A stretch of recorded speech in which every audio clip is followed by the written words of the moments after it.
التركي غيعطينا واحد القراءة التقنية ديالو على المقابلة ديال اليوم. شكرا. إخوان السلام عليكم.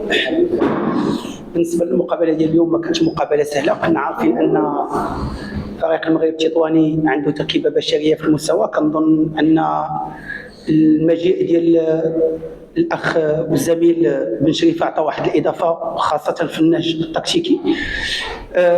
كنظن أننا دخلنا مزيان في المقابلة. نقطة إيجابية خارج الميدان كتبقى نقطة إيجابية في ظل الظروف اللي ضرنا بها في المقابلة، لأن بكل صراحة دخلنا مزيان في المقابلة.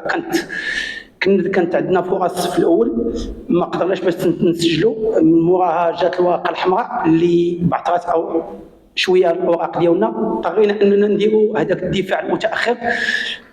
اتجهنا الخطه ديال 4-4-1، ومن بعد ولينا كنعتمدوا بزاف على الهجومات المرتده.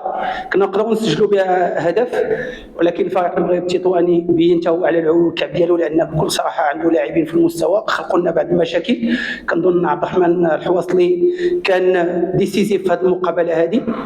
لقينا هدف كره ثانيه اللي ما عندناش الحق اننا ناخذوا هذه الاصابه، ولكن تبارك الله على الوليدات رغم صغار السن ديالهم ما طيحوش اليد ديالهم وبقاو كيامنوا بالقدرات ديالهم حتى اخر الانفاس ديال المقابله، وقدرنا باش نرجعوا للمقابله وكنا نقدروا نسجلوا. لان الفرصه الاخيره ديال يونس الدحماني كنظن انها الا كانت كادري كانت تكون هدف، وكان هدف غيكون في الوقت القاتل. مي كتبقى نقطه جد ايجابيه ضد فريق جد محترم اللي هو فريق المغرب التطواني.